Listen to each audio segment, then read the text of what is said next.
तो आप सबने प्रे किया। कृष्ण भगवान जी, हम आपको एक क्लास ऑफर करते हैं, ये चैंटिंग ऑफर नारायण करते हैं। कृष्ण भगवान आपको ये क्लास ऑफर करते हैं, हमारी ये चैंटिंग ऑफर करते हैं।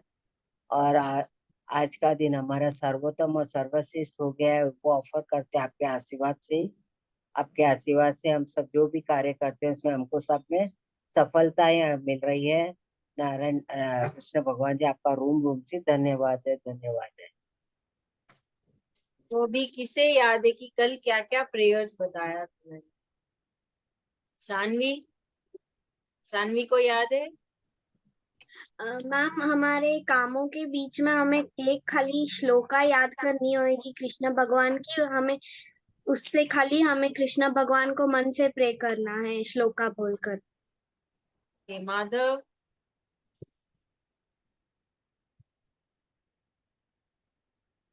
माधव को याद है प्रेयर्स? क्या क्या प्रेयर्स है?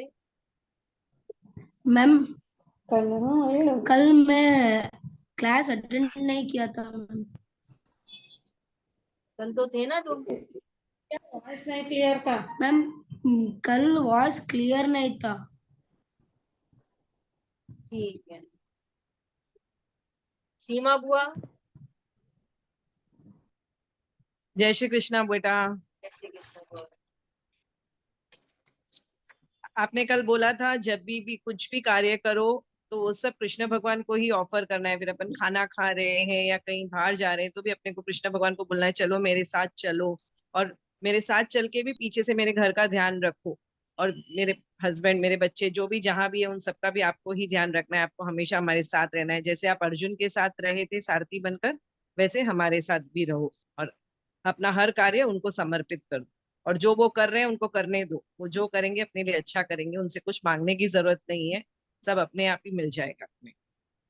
Thank you so much, very nice. Sudha भाभी, आज बस यही बात था और क्या बोलेंगे। और एक चीज थी ना, लाइक सुशीला बुआ जी, हाँ, सेल्फिश हर मत क्षण में बनो। उसको साक्षी रूप में जाना, कृष्ण भगवान को हर पल हर रूप में साक्षी रूप में जानना है, पहचानना है। ये हमारे वो साथ वो हमारे हैं। दिल में रहते हैं, लेकिन जब तक याद नहीं करेंगे तो दिल में ही रह जाएंगे ना। तो हमको हर वक्त उनको याद करना है, तो वो अपने आप अपना काम आराम से शांति से हो जाएगा। और अपने लिए अपन सेल्फिश मत बनो, दूसरों का सोचो, तो अपना काम अपने आप होने वाला है। एकदम सही बुआ जी, थैंक यू सो मच। और हमें ये भी याद रखना है कि हमें कृष्ण भगवान जी को बार बार प्रणाम कहना है, कहना है आई बो डाउन टू यू, मैं आपको नमस्कार करती हूँ। तो ये हम उनको रेस्पेक्ट दे रहे हैं, तो बार बार उन्हें जब भी याद आए तभी बोल दो। गीता में कहीं भी कृष्ण भगवान ने नहीं लिखा है कि सिर्फ सुबह उठ के ही पूजा पाठ होती है।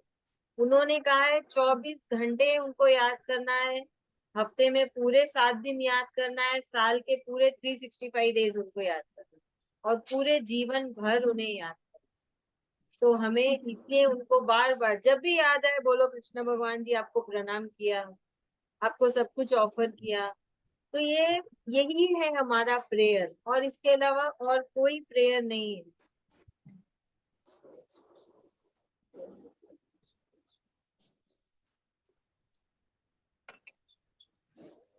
तो यही है हमारा प्रेयर कि हम बार बार उनको प्रणाम करते हैं, उनको कहते हैं आपको सब कुछ समर्पित किया, आप हमेशा हमारे साथ रहें, हमारा ध्यान रखें। मैं आपका अर्जुन हूँ, और अपन को कुछ नहीं सोचना है कि कल क्या होगा, परसों क्या होगा, है ना।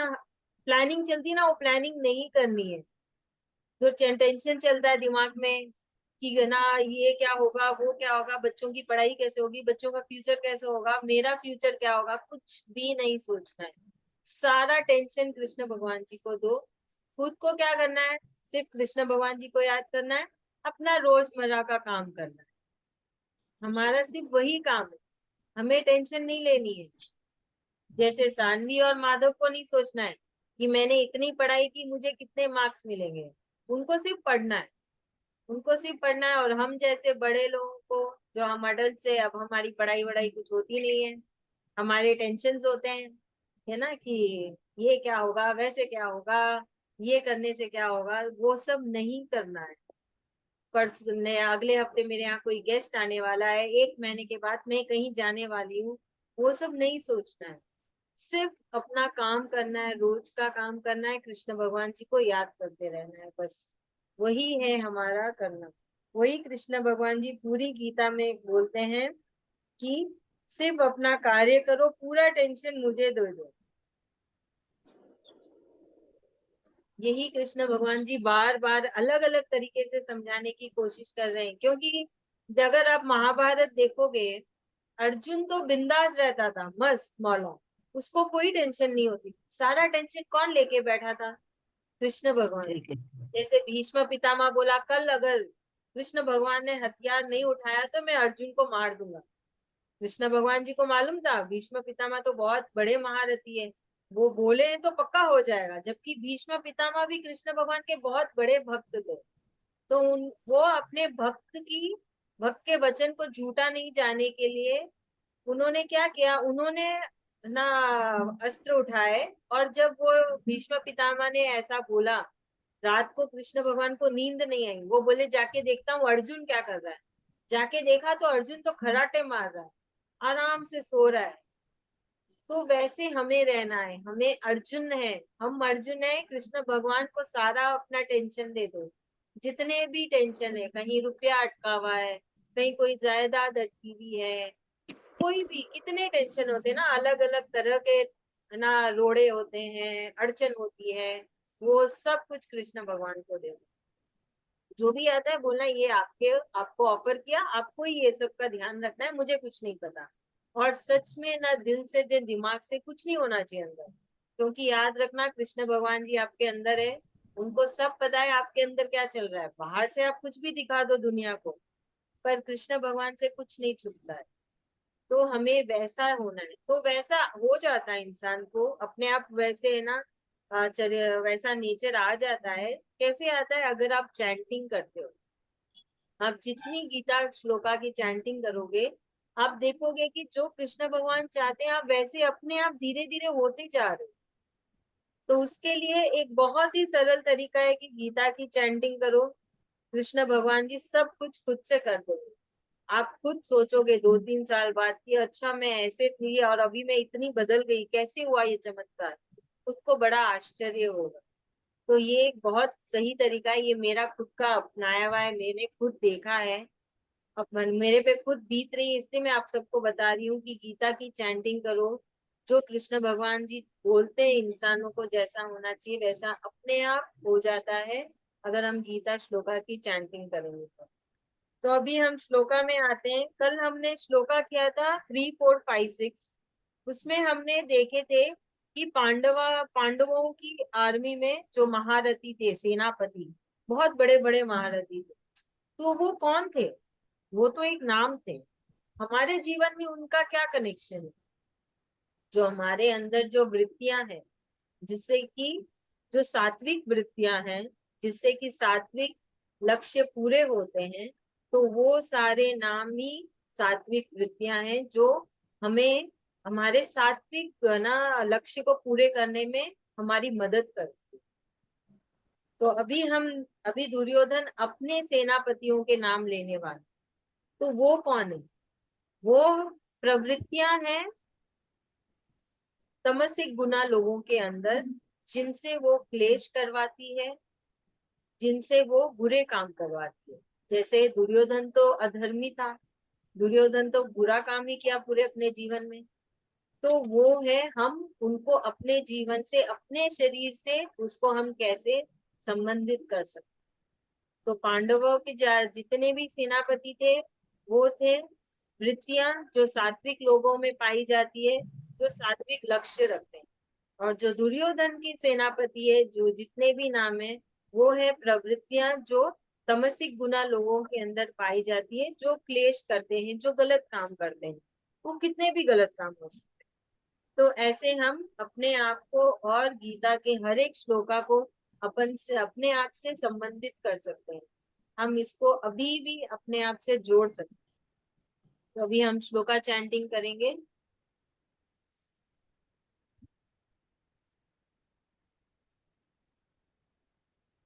चैप्टर 1 श्लोका 7।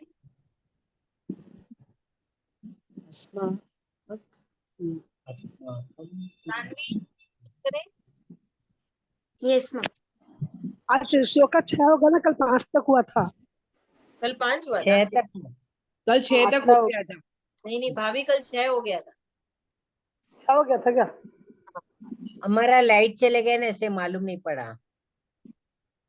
हाँ ठीक है। Sanvi will do chanting. Yes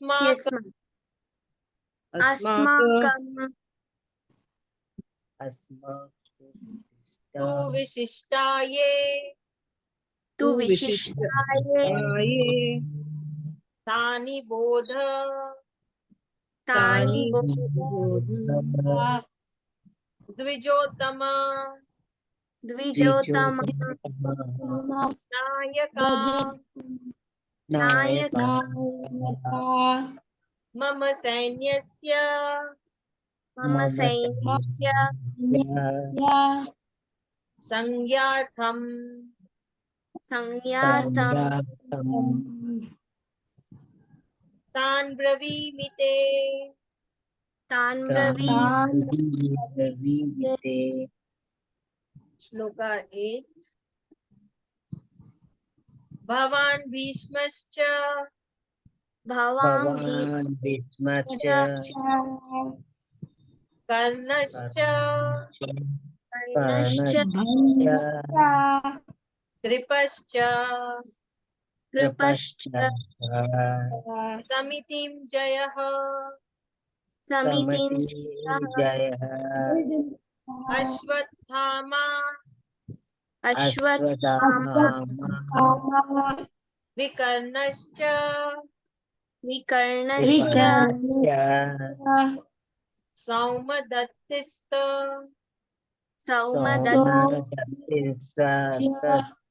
तथैव च थैव च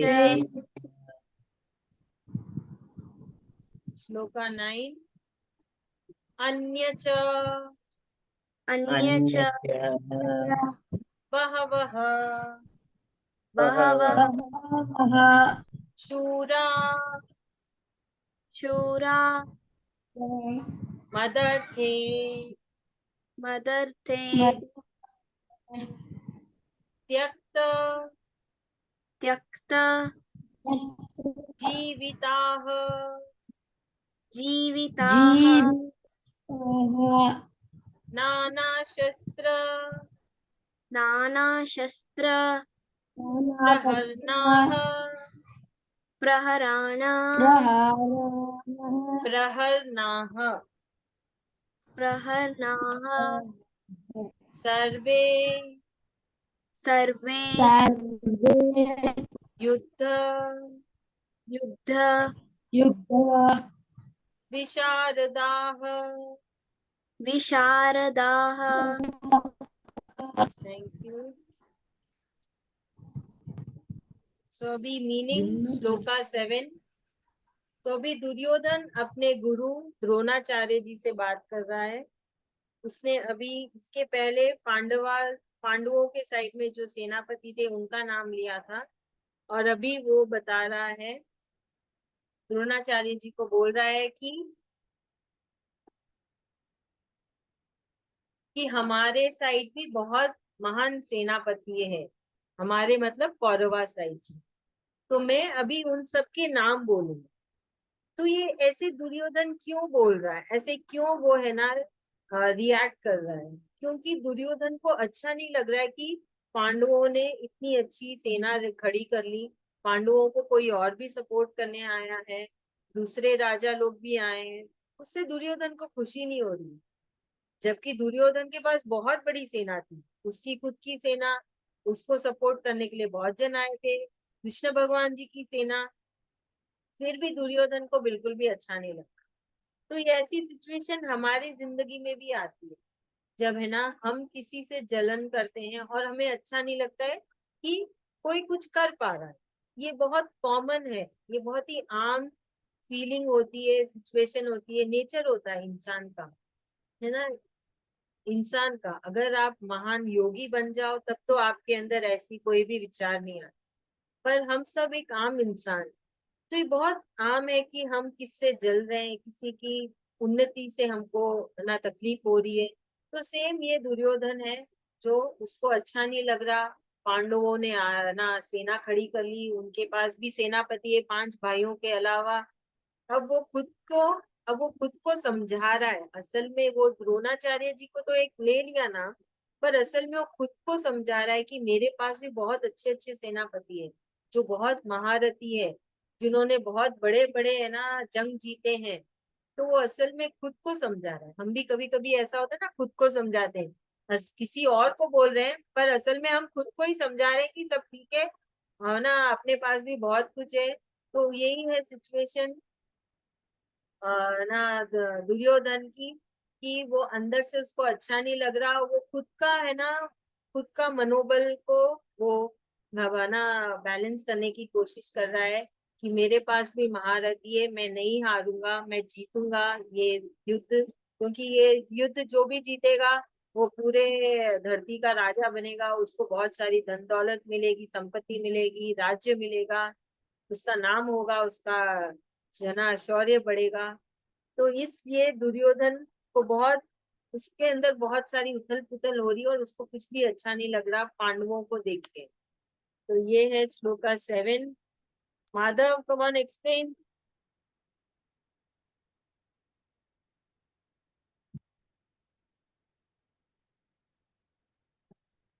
माधव, Yes, ma'am.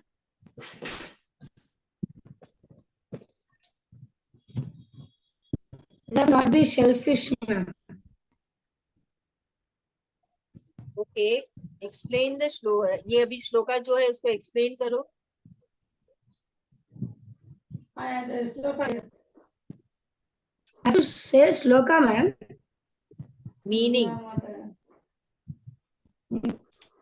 तुम सुन नहीं रहे थे? ओके सानवी, चलो एक्सप्लेन करो। Yes ma'am. Ma'am, Dronacharya Duryodhana है, वो खुद को सोच रहा है कि मेरे पास भी स्ट्रांग आर्मी है, मैं भी उनके साथ लड़ सकता हूँ, वो ऐसा सोच रहा है। Very good, thank you Sanvi. Madhav, concentrate in the class.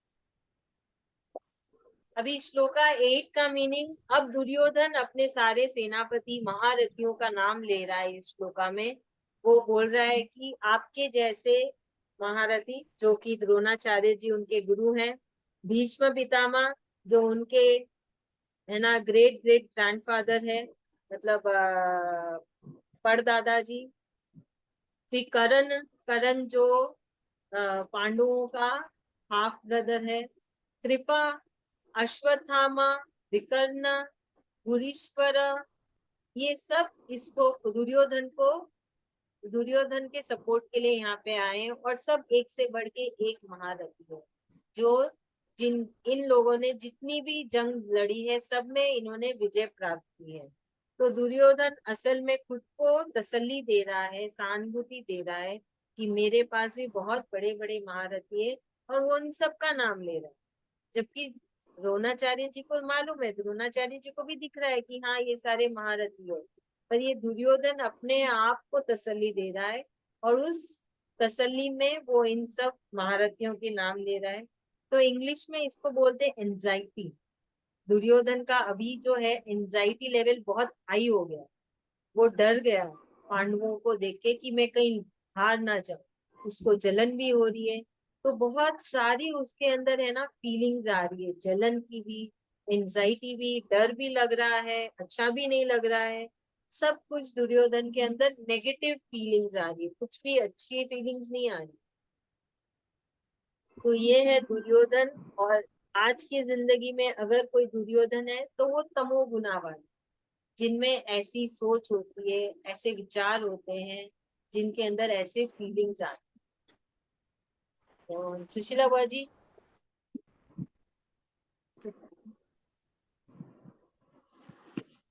आप म्यूट हो बुआ जी।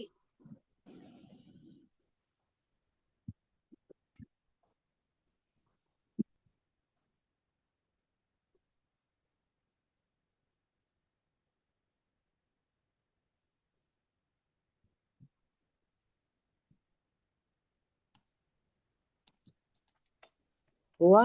हाँ, दुर्योधन अपने आप को समझा रहा है कि मेरे पास बहुत सेना, एक से एक भारी सेनापति है, फिर भी उसको लगता है कि शायद मैं जीत पाऊं या नहीं पाऊं। अपने आप को वह असंतोष समझता रहता है। ये बात द्रोणाचार्य को भी मालूम है और कृष्ण भगवान को भी मालूम है कि वो तो युद्ध जीत जीत पाएगा ही नहीं, लेकिन दुर्योधन को अपने पर घमंड बहुत रहता है। एकदम सही बुआ जी। थैंक यू बुआ जी। श्लोका 9।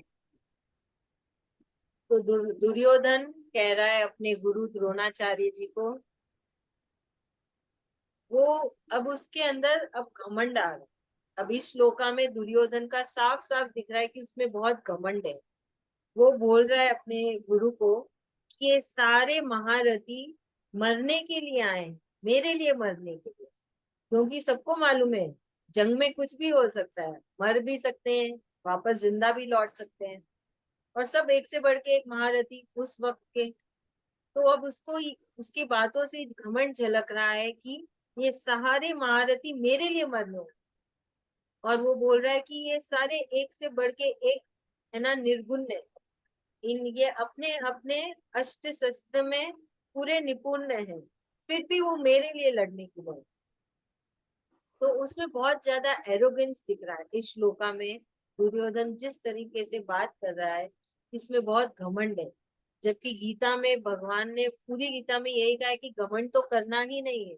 चाहे तुम कितने भी अमीर हो, कितने भी ज्ञानी हो, कितने भी है ना तुम सफल हो अपने जीवन में, अपने कार्य में, कभी भी घमंड नहीं करना। तुम कैसे ज्ञानी हो, तुम कैसे सफल हो, बोले मेरी कृपा से, कृष्ण भगवान जी की कृपा से, उनकी आशीर्वाद से तुम जो हो इस धरती में वो हो, तुम्हारी वजह से कुछ नहीं है। तो यहाँ पूरा उल्टा है दुर्योधन का ये स्वभाव कि उसको इतना घमंड है, वो अपने गुरु को बोल रहा है देखिए ये सारे महारथी मेरे लिए मरने।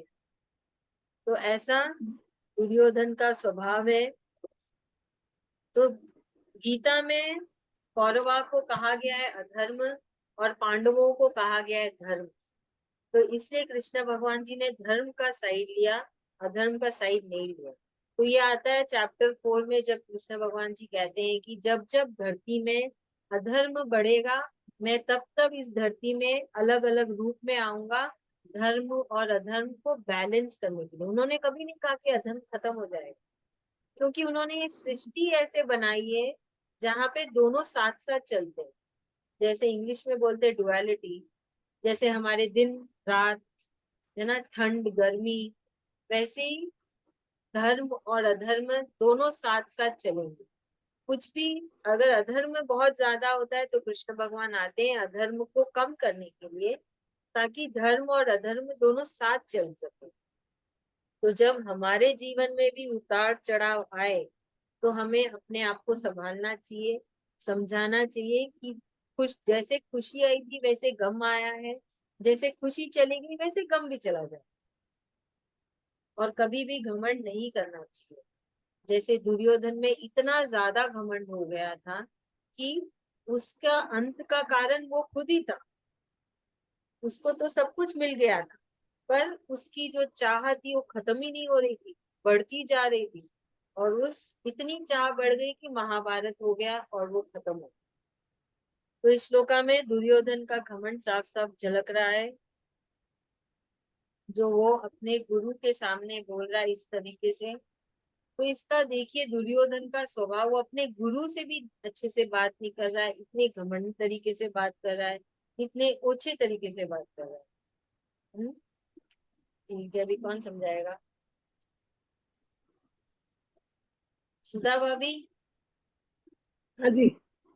समझाइए। हाँ जी। हाँ, कोई दुर्योधन सेना को देख के घमंड कर रहा है, मेरे पास तो बहुत सेना है, मैं ये कर लूंगा वो कर लूंगा बोल के अपनी सेना को देख के घमंड कर रहा है। और अर्जुन तो सिर्फ कृष्ण को ही अपने हाथ में रख के भी तो मैंने धीरज रख रखा है कि मेरे पास कृष्ण जी है तो सारी चीजें हैं। ऐसे हमारे पास यदि कृष्ण भगवान का है, सहारा है, हम दृष्टा भाव से, साक्षी भाव से हम कृष्ण को हम अपनाते हैं या कृष्ण को हम अपनी जिंदगी में रखते हैं साथ में, तो हमारा सारा चीज सही सही समय पर सही से सब ठीक होता है। और घमंड तो कोई चीज का करना ही नहीं चाहिए। अहंकार हुआ, घमंड हुआ, लोभ हुआ, ये सब हमको करना नहीं है। यही समझ में आ रहा है।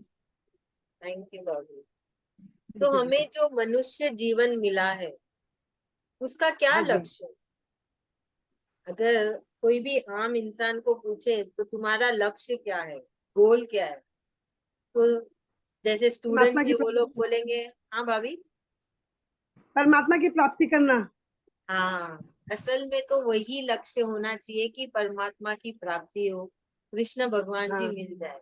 पर सबको इतना हाँ ज्ञान नहीं होता है ना, सब तो है ना सांसारिक जीवन के पीछे भागते रहते हैं। जैसे हाँ हम जीव है और भी बहुत तरीके के जीव है, पशु पक्षी है, जानवर है, पेड़ पौधे हैं, पर उनमें ये नहीं है दिमाग। सिर्फ मनुष्य को ये वरदान मिला है कि तुम्हारे पास दिमाग है और इस दिमाग से काम लो। तो हमारा लक्ष्य है कृष्ण भगवान जी की प्राप्ति। हमारे अंदर जो आत्मा है उसको मोक्ष दिलाना, वो सिर्फ एक मनुष्य ही कर सकता है। और यही लक्ष्य होना चाहिए कि हमें है ना हमारी आत्मा को मोक्ष मिले, हम कृष्ण भगवान जी को प्राप्त करें। तो क्या अंतर है मनुष्य और बाकी के जीव में? बाकी के जीव का क्या लक्ष्य होता है? खाना पीना, सोना और संतान पैदा करना, बस। तो मनुष्य को क्या होना चाहिए? सुख शांति। तो सुख शांति कैसे मिलती? मनुष्य हाँ जी। मनुष्य में विकार होते हैं, बाकी कोई अन्य में विकार भी नहीं है ना। हाँ सारे विकार तो मनुष्य के अंदर ही है। सारे विकार, वो बाकी कोई योनि में विकार है ही नहीं। हाँ जी बाबू, करेक्ट, एकदम सही बोले आप। हाँ तो हमारा लक्ष्य होना चाहिए कि हम कृष्ण भगवान को प्राप्त करें, ना कि सिर्फ वही कि सारे सांसारिक सुख ही भोगे, है ना, शौर्य, धन दौलत, संपत्ति, नाम, शक्ति। अगर सिर्फ मनुष्य सिर्फ इन चीजों के पीछे भागेगा तो उसमें और दूसरे जीव में कोई अंतर ही नहीं है। दूसरे जीव भी तो यही चाहते हैं कि हम खाए पिए सोए और है ना दूसरों के ऊपर राज करें। तो अगर मनुष्य के अंदर भी यही लक्ष्य होगा तो उसमें और दूसरे जीव में कोई अंतर नहीं, उसमें और पशु पक्षी में कोई अंतर। तो वो सुख शांति जो असल सुख शांति होती है। ऐसे तो आप कितने भी घर बना लो, कितनी भी गाड़ियां ले लो, कितने भी नए कपड़े पहन लो, कभी सुखी नहीं होते हो, कभी मन को शांति ही नहीं मिलती है। लगता है मार्केट में तो है ना ब्रांड लॉन्च हुआ है उसको लेके आते हैं, आज नई गाड़ी आई है उसको लेके आते हैं, हाँ नया विला बनता है हाँ एक ले लें। तो वो शांति तो है ही नहीं, सुख तो है ही नहीं, जितना भी मिल जाए और चाहिए। तो ये जो असल की सुख शांति होती है ना, वो कृष्ण भगवान जी की भक्ति में ही होती है। तभी तो कहा गया है कि कृष्ण के प्रेम में रंग के देखो, बाकी सारे प्रेम फीके लगे। वो एकदम सच है। जब आप कृष्ण के परम भक्त बन जाओगे, जब आपको भक्ति दिखेगी उनमें, जब आपका और उनका कनेक्शन बनेगा, कि आपको महसूस होने लगेंगे जब कृष्ण भगवान जी, तब आपको असल सुख शांति की प्राप्ति हो जाती है। तब आप देखते हो कि आप शांत हो, आप खुश हो, जहां हो वहां बहुत खुश हो। हमें दूसरों को देख के नहीं है ना चिंतित होना है, अरे मेरे ना भाई ने ये कर लिया, मेरे ना पड़ोसी ने ऐसा कर लिया, मेरे दोस्त ने ऐसा कर लिया। जिसको जो करना है करने दो, खुद को क्या करना है वो देखिए। आपको कृष्ण भगवान चाहिए। आप सब बहुत लकी हैं, आप सब बहुत लकी है जो कृष्ण भगवान जी ने आपको चुना है। आप सब गीता क्लास में आ रहे हैं, गीता की चैंटिंग कर रहे हैं, क्योंकि ये आसान नहीं है। गीता के श्लोका बोलना बिल्कुल भी आसान नहीं है। चैप्टर 4 में कृष्ण भगवान जी ने कहा है कि वो खुद चुनते हैं कि कौन उनका भक्त बनेगा, कौन गीता के श्लोकास बोलेगा, कौन गीता को समझेगा। हर किसी के बस की बात नहीं है। कितने जनों को पता है कि गीता क्लास हो रही है? अभी देखो कितने हैं, गिने चुने ही यहाँ पे बैठे, क्योंकि उनपे कृपा होनी ना कृष्ण भगवान जी, तभी तो वो आ सकते हैं, गीता के श्लोका बोल सकते हैं, कृष्ण भगवान जी को जान सकते हैं। कृष्ण भगवान जी बहुत चालू है, बहुत स्मार्ट है। उनको थोड़े थोड़े भक्त से वो बहुत खुश है, उनको बहुत सारे भर भर के भक्त नहीं चाहिए। अगर आप ये कहीं बच्चे ये हाँ, बच्चे कितने भाग्यशाली ये बच्चे दोनों कितने भाग्यशाली अपने साथ बैठ रहे हैं। सही बोले भाभी। हम कितने भाग्यशाली है कि बच्चे बच्चे अपनी उम्र में बैठ रहे हैं, हम इतने बड़े होके बैठ रहे हैं। ये बच्चे इतने हम छोटे छोटे बच्चे हैं। हाँ, हाँ, बच्चे तो भाग्यशाली है ही, तो लेकिन बच्चे को हम देख ये के उम्र में आके बैठ रहे हैं। हाँ, बच्चे सही समय पर बैठ गए हैं। सही समय पे। असल में अभी हाँ, ये लोग यदि समय पे लो तो और 10 को खड़े कर देंगे ना। यस, सब कृष्ण भगवान भगवान जी करे की ऐसे ही कृपा है, बच्चों की सब में। सब कृष्ण भगवान जी की कृपा है। तो वही जो होता है ना, कहते हैं कि हम जब बूढ़े हो जाएंगे तब भगवान का नाम लेंगे, वो असल में गलत है। छोटे में ही, छोटे से ही भगवान का नाम लेने चले जाओ, चलते रहो, तो बूढ़े होने तक का वेट ही नहीं करना है ना। तुम तो शुरू से ही कृष्ण भगवान को अपने साथ रखे हो, तो बुढ़ापे तक वो उस वक्त तक वेट है ना, इंतजार करने की जरूरत ही नहीं है। इसके ऊपर ना एक बहुत अच्छी सी स्टोरी है। जब एक बार है ना, कृष्ण भगवान जी एक नदी के पास बैठे थे, तो उसमें तब अर्जुन आता है उनके पास और बोलता है, भगवान जी क्या कर रहे हो? बोल रहे हैं, मैं इंतजार कर रहा हूँ कि नदी का पानी कब खत्म होगा तो मैं नदी पार कर लूंगा। तो भगवान अर्जुन बोला, ये क्या बात होती है, नदी का पानी कैसे खत्म होगा? तो बोले, वैसे ही तो इंसान है ना, वो बुढ़ापा का इंतजार करता है कि मैं कब बूढ़ा होऊंगा, फिर जाके है ना भगवान का नाम लूंगा, है कि नहीं? क्यों बुढ़ापे तक का वेट करना? क्यों नहीं जन्म लेते ही अपने छोटे छोटे बच्चों के कानों में श्लोका की चैंटिंग करना? क्यों नहीं उनको शुरू से ना अपने धर्म के बारे में बताना? ऐसा तो नहीं है, भगवान जी तो नहीं बोलते सब कुछ छोड़ छुड़ा के मेरे पास आ जाओ, मेरे मंदिर में बैठ जाओ, कुछ मत करो। वो तो कहते हैं अपना पूरा कार्य करो, अपने पूरे कर्म करो और मुझे याद करो। उन्होंने कितना अच्छा तरीका बताया उनको याद करने का। जो भी कार्य करो पहले कृष्ण भगवान जी को याद कर लो, बस। और कलयुग में तो वरदान है कि सिर्फ नाम लेने से भगवान की प्राप्ति हो जाएगी। सतयुग में बहुत ना कठिन था। ऋषि मुनि हजारों हजारों साल तप करते थे, हिमालयास में जाके सब है ना, परिवार को छोड़ के, खाना पीना छोड़ के, फिर जाके गिने चुनों को भगवान मिले। कलयुग में तो इतना अच्छा है कि सिर्फ नाम लो, भक्ति करो, भगवान को दिन भर याद करो और कृष्ण भगवान जी आपके हो गए। ना आपके, आप अपनी आत्मा को मुक्ति दिला दोगे। कितना अच्छा काम करोगे, कितना अच्छा कार्य करोगे। तो चैंटिंग करिए, ज्यादा से ज्यादा चैंटिंग करिए, क्योंकि वो कृष्ण भगवान जी के खुद के शब्द है। तो जो भगवान जी के शब्द है उससे बढ़ के तो और कुछ नहीं हो सकता। ये महामंत्रास है, जितना चैंटिंग आप करोगे, जितने जोर जोर से करोगे, आप उतना ही अपने आप को कृष्ण भगवान जी के पास पाओगे। आज की क्लास यहीं पे समाप्त। हम मिलेंगे शनि बजे। हाँ, श्री टाइम हो गया। कृष्णा। जय श्री जय कृष्ण, श्री जय श्री कृष्णा। जय श्री जय कृष्णा। श्री कृष्ण। जय श्री कृष्ण। जय श्री कृष्ण, श्री कृष्ण। जय Shri Krishna. Thank you so much.